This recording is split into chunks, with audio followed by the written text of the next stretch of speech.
Di usia 6 tahun, saat sebagian besar anak-anak sibuk bermain dan menikmati masa kecilnya, seorang anak di Omaha, Nebraska sudah sibuk menghitung untung dari berjualan permen. Anak itu bernama Warren Edward Buffett.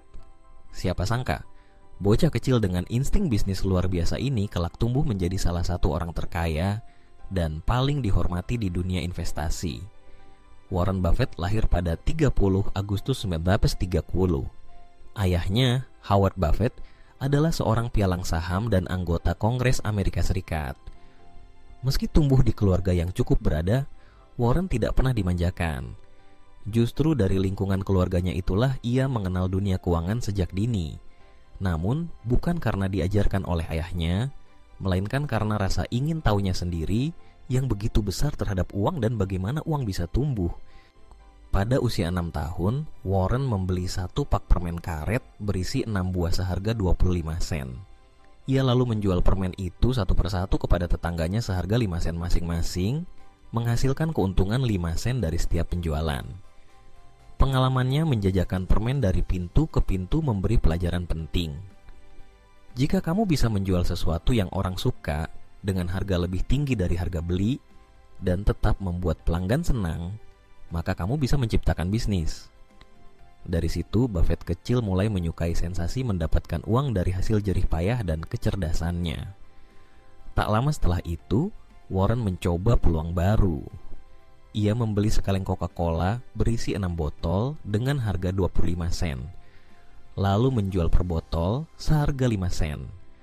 Lagi-lagi menghasilkan keuntungan kecil namun pasti. Pola pikirnya sederhana tapi tajam. Ia menyukai angka dan ia menyukai sistem yang memberinya hasil berulang. Dalam pikirannya yang masih belia, Warren sedang membangun fondasi dari sesuatu yang jauh lebih besar. Warren juga sempat menjual majalah mingguan, mengumpulkan dan menjual kupon, bahkan menyewakan mesin pinball yang ditempatkan di barbershop. Bersama temannya, dia membeli mesin pinball bekas, memperbaikinya, dan menempatkannya di salon pangkas rambut. Pelanggan yang menunggu potong rambut bisa bermain sambil menunggu. Dalam beberapa bulan, bisnis kecil ini menghasilkan cukup uang untuk membeli lebih banyak mesin pinball dan menempatkannya di tempat lain. Semua ini terjadi sebelum Warren berusia 16 tahun. Tapi bisnis kecilnya yang paling konsisten adalah menjadi loper koran. Setiap pagi Warren bangun sebelum fajar untuk mengantarkan ratusan koran ke rumah-rumah pelanggan. Ia tidak hanya bekerja keras, tapi juga mencatat semua pendapatan dan pengeluarannya secara detail. Bahkan, di usia 13 tahun, ia sudah melaporkan penghasilan sendiri dan membayar pajak. Di lembar pengisian pajak itu, ia mencantumkan satu item menarik, jam alarm sebagai alat kerja. Saat berusia 11 tahun, Buffett membeli saham pertamanya. Ia membeli 3 lembar saham Citi Service Preferred seharga $38 per saham. Namun setelah membelinya, harga saham tersebut anjlok ke $27. Warren panik, tapi memilih menunggu. Ketika harga kembali naik ke $40, ia menjual saham itu hanya untuk melihat nilainya melonjak hingga $200 dalam beberapa minggu setelah ia menjualnya. Dari pengalaman itulah, Buffett belajar satu pelajaran penting yang akan menjadi prinsip investasinya seumur hidup. Sabar adalah kekuatan utama investor. Rasa ingin tahunya terhadap uang dan investasi semakin besar. Ia membaca ratusan buku tentang cara menjadi kaya, termasuk buku legendaris 1000 Ways to Make $1000 yang sangat menginspirasinya. Buku itu memberikan wawasan bahwa siapapun bisa menjadi kaya jika tahu cara menggunakan uang untuk menghasilkan uang. Warren menulis di papan tulis di kamarnya, "Aku akan jadi miliarder sebelum usia 35." Tidak ada yang percaya kecuali dirinya sendiri. Warren melanjutkan pendidikannya di University of Nebraska dan kemudian diterima di Columbia Business School. Di sanalah ia bertemu dengan mentor yang akan membentuk jalan hidupnya, Benjamin Graham. Graham dikenal sebagai bapak dari value investing, strategi membeli saham yang undervalued atau dijual di bawah nilai wajar mereka. Buffett belajar langsung dari Graham tidak hanya tentang analisis angka, tapi juga pentingnya margin of safety dan berpikir independen. Namun, Buffett tidak sekadar meniru gurunya. Ia mengembangkan pendekatannya sendiri.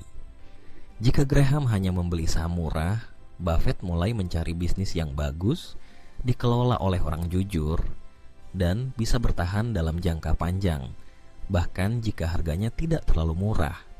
Ia percaya bahwa membeli bisnis luar biasa dengan harga yang wajar lebih baik daripada membeli bisnis biasa dengan harga murah. Pada usia 25 tahun, Warren mendirikan perusahaan investasinya sendiri bernama Buffett Partnership Ltd. dengan modal dari teman dan keluarga. Dalam waktu kurang dari 1 dekade, ia berhasil menggandakan dan melipat gandakan dana para investornya. Salah satu langkah pentingnya adalah mengakuisisi perusahaan tekstil tua bernama Berkshire Hathaway. Sebuah keputusan yang sebenarnya keliru, menurut pengakuannya sendiri. Namun dari perusahaan inilah ia membangun imperium investasi yang mengakuisisi saham di perusahaan besar seperti Coca-Cola, American Express, Washington Post, dan banyak lagi. Yang menarik, gaya hidup Warren Buffett tidak pernah berubah drastis meski kekayaannya bertambah. Ia tetap tinggal di rumah yang sama sejak 7 tahun lalu, rumah sederhana yang dibelinya seharga $31.500. Ia tidak suka bepergian mewah, lebih suka membaca buku daripada menghadiri pesta, dan masih sarapan di McDonald's dengan pilihan menu tergantung suasana hatinya. Buffett percaya bahwa kekayaan sejati bukanlah tentang berapa banyak yang kita miliki, tetapi tentang seberapa baik kita mengelola hidup kita. Ia juga menekankan pentingnya integritas dan reputasi. Salah satu kutipan terkenalnya mengatakan, butuh 20 tahun untuk membangun reputasi dan 5 menit untuk menghancurkannya. Ia juga tidak ingin meninggalkan seluruh hartanya untuk anak-anaknya. Baginya, memberi anak terlalu banyak uang justru bisa merusak motivasi mereka. Sebaliknya, ia memilih untuk menyumbangkan lebih dari 99% kekayaannya ke amal, terutama melalui The Giving Pledge bersama Bill dan Melinda Gates. Ia percaya bahwa orang kaya memiliki tanggung jawab moral untuk membantu dunia menjadi lebih baik. Pelajaran dari hidup Warren Buffett sangat relevan, bahkan untuk masyarakat Indonesia. Di tengah budaya konsumtif dan tekanan sosial untuk tampil sukses, Buffett menunjukkan bahwa hidup sederhana bukan berarti hidup kekurangan. Justru kesederhanaan memberi ruang bagi kebebasan finansial dan keputusan yang lebih bijak. Bagi anak muda, kisah Buffett membuktikan bahwa tidak ada kata terlalu muda untuk belajar soal uang. Mulailah dari hal kecil, seperti menabung, berjualan, atau memahami dasar-dasar keuangan. Jangan tergoda dengan jalan cepat, seperti Buffett yang mengawali dari 1 permen, hasil luar biasa datang dari proses panjang yang konsisten. Meski banyak orang mengenalnya sebagai investor saham, Warren Buffett sebenarnya lebih mirip seorang pengusaha sejati yang paham tentang nilai bisnis sejak muda.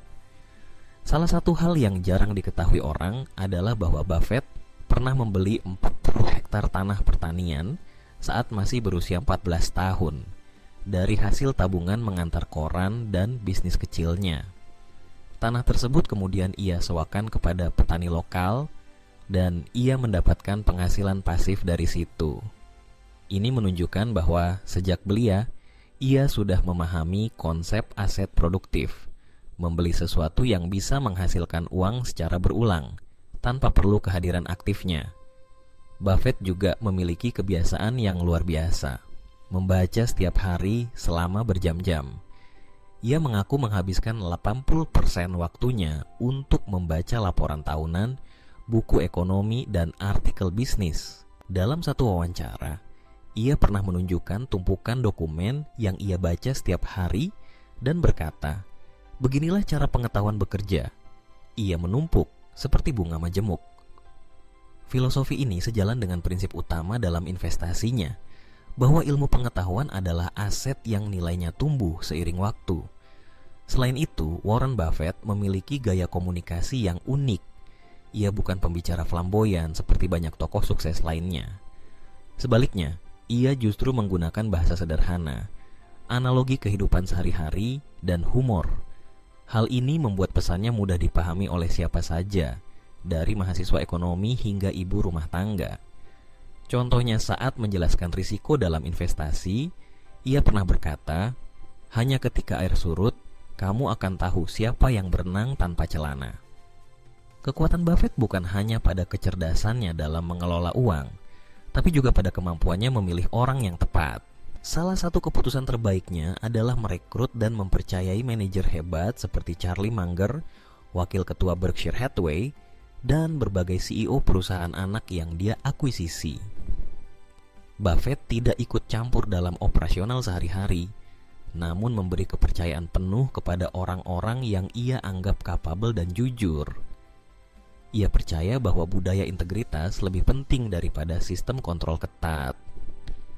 Dalam beberapa dekade terakhir, Buffett juga semakin aktif menyuarakan pandangannya soal ketimpangan ekonomi dan pentingnya kontribusi sosial dari kaum superkaya. Ia pernah menyuarakan perlunya reformasi pajak untuk membuat sistem lebih adil, dengan mengkritik kenyataan bahwa ia membayar pajak persentase yang lebih rendah daripada sekretarisnya.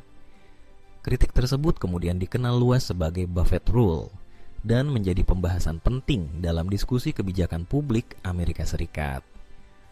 Warren Buffett adalah contoh nyata bahwa kekayaan sejati bukan hanya soal uang, tapi soal kebijaksanaan dalam menjalani hidup.